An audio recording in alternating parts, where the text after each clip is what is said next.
मित्रांनो, तुमचं पुन्हा एकदा GB स्टोरी टेलर या यूट्यूब चॅनलवर स्वागत आहे. आजच्या आपल्या गोष्टीचं नाव आहे हाकामारी बाई. लेखक श्रीपाद. पण गोष्ट सुरू करण्याआधी जर कोणी या चॅनलवर पहिल्यांदाच आलेले असाल तर त्यांनी ह्या चॅनलला सबस्क्राईब करायला विसरू नका. चला तर मग अजिबात वेळ न घालवता गोष्टीला सुरुवात करूया.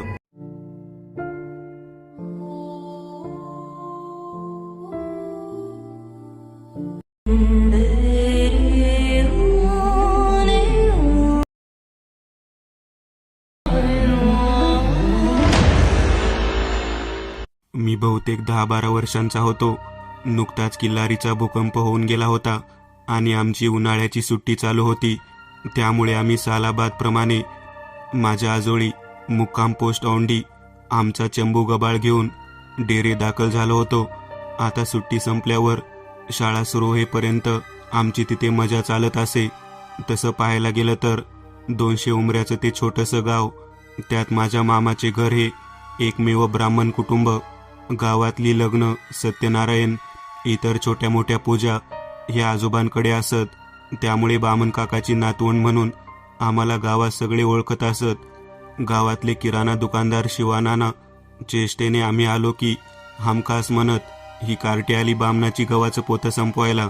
दररोज गावातून शेतात जायचं, विहिरीत बिंडा बांधून पोहायचा, शेतात हुंदडायचं, दुपारी शेतातल्या खोपटात झोप काढायची, चिंचा कच्च्या कैऱ्या खायच्या, संध्याकाळी आजोबा किंवा मामा बरोबर घरी यायचा, असा आमचा नित्यक्रम असायचा.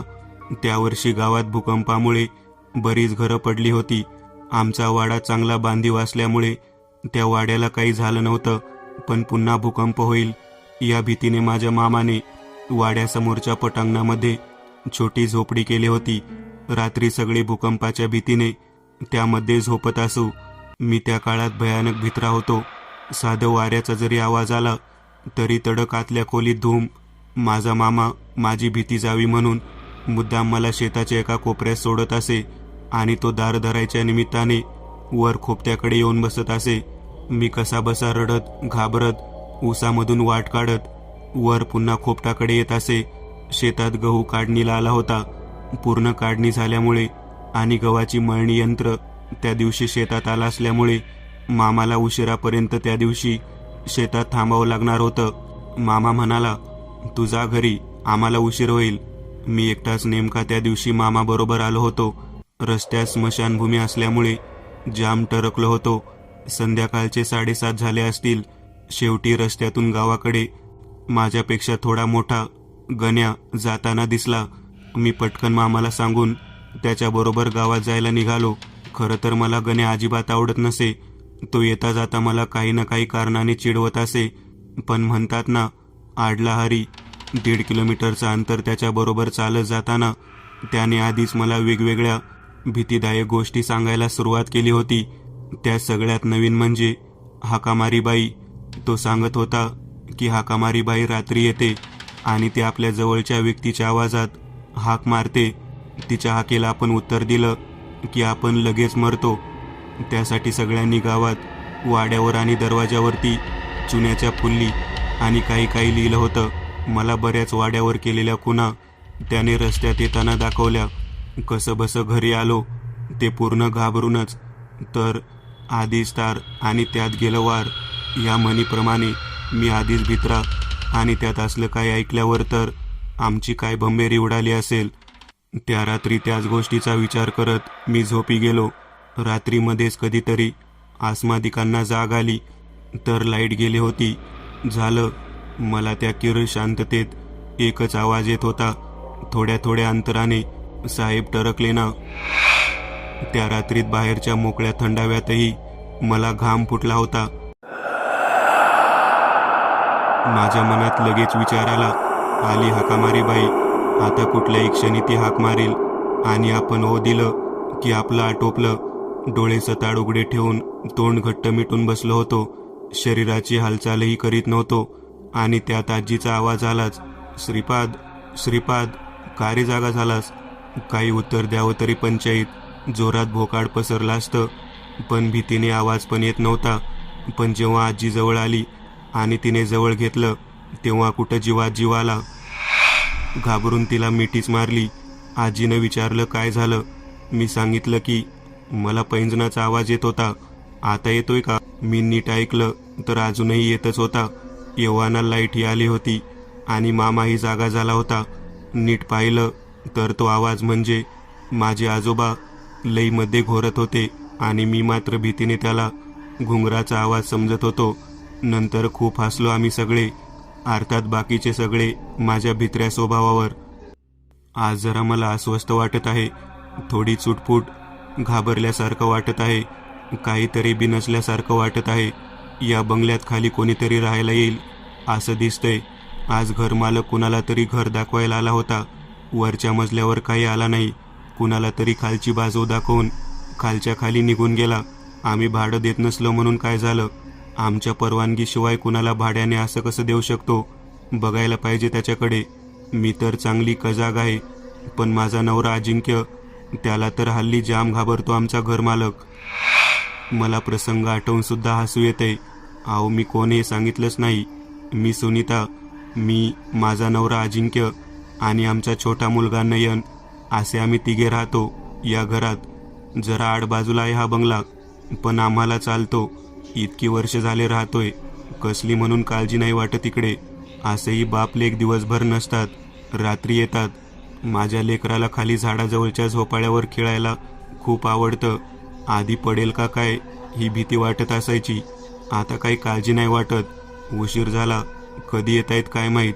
आले आले, दोघंही आले. बघा, आल्या आल्या पोरगं वर पण आला नाही, बसला खाली झोपाळा खेळत.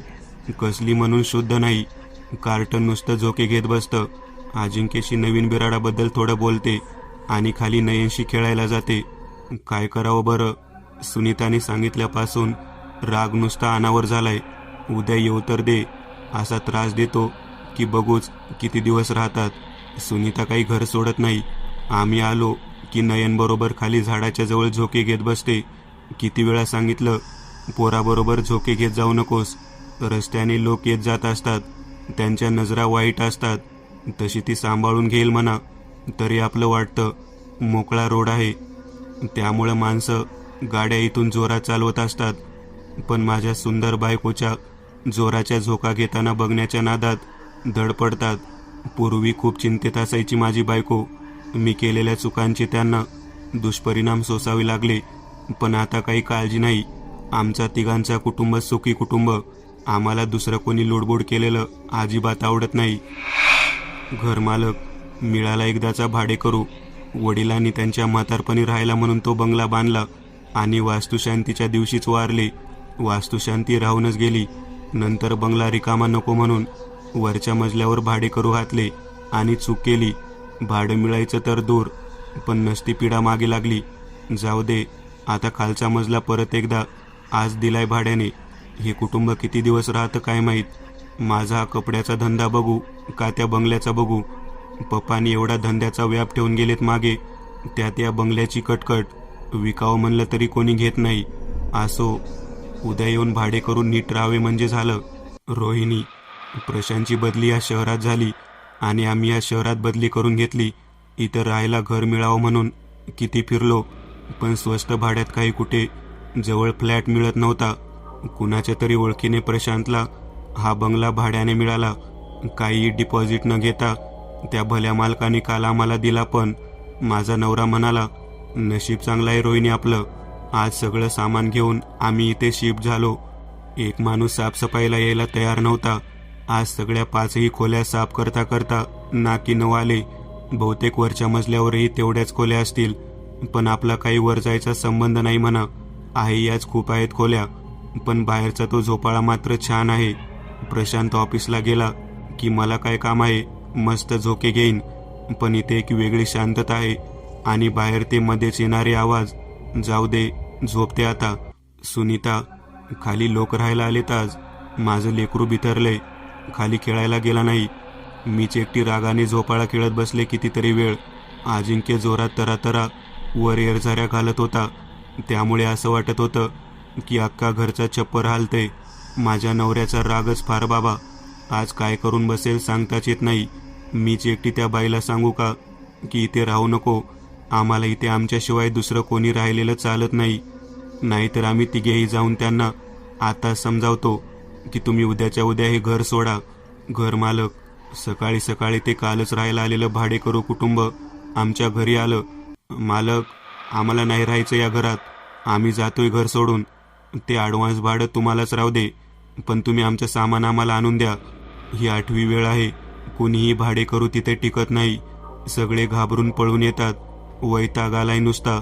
नवीन भाडेकरू राहायला गेलं की रात्री म्हणे अजिंक्य आणि सुनीता त्यांच्या पोरासहित भेटतात आणि शांतपणे इथे राहू नका असे सांगतात आणि त्यांची सगळी कथा सांगतात. दुसऱ्या दिवशी लोक घर सोडून पळून जातात. कसं शक्य आहे? कारण ते तिघे तर विष पिऊन 8 वर्षापूर्वी घरात मृत सापडले होते. पप्पा गेल्यावर खालचा मजला आम्हाला कधीतरी निवांत राहायला म्हणून ठेवून आम्ही वरचा मजला अजिंक्य आणि त्याच्या छोट्या परिवाराला भाड्याने दिला होता. अजिंक्य तसा कामूस माणूस, पण कळत नसताना शेअर मार्केटच्या नादाला लागला आणि भयंकर कर्ज करून बसला. लोक दाराशी येत आहेत म्हणल्यावर सहन न होऊन बायकोला आणि पोराला विष पाजून स्वतः पण आत्महत्या केली. प्रकरण निस्तारता माझे खूप पैसे गेले. शिवाय आता त्या बंगल्याला भाडेकरू पण मिळत नाही, आणि मिळालं तर आजच्यासारखा सेम भाडेकरू घाबरून येतात आणि त्यांनाही तिघे दिसल्याचे सांगतात. त्या रस्त्याने येणारे जाणारे पण सांगतात. रात्री झोपाळा आपोआपच जोरात हलताना दिसतो. आता बस झालं, बंगला पाडून टाकतो किंवा तिथं वास्तुशांती करून विकून टाकतो. सुनीता, आता कसं मस्त वाटतंय, कुठल्याही माणसाची कटकट नाही. माझं लेकरू रात्रभर झोका खेळत बसेल, मी आणि अजिंक्य त्याला बघत बसू. गेल्या 8 वर्षापासून आम्हाला त्रास द्यायला कोणी नाही, आम्हीही कुणाला त्रास देत नाही. न पैशाची चिंता, न कसलीच काळजी. आम्ही तिघे, हा बंगला आणि तो जोरात झोके घेणारा तो झोपाळा, करकर आवाज करत माझ्या लेकराला खेळवणारा. मी एक नवीन चॅनल ओपन करत आहे, त्यावर तुम्हाला ॲनिमेटेड हॉरर स्टोरीज पाहायला मिळतील. त्या चॅनलची लिंक या व्हिडिओच्या डिस्क्रिप्शन मध्ये दिलेली आहे. चॅनलला सबस्क्राईब करायला विसरू नका. मित्रांनो, आज पुरतं एवढंच.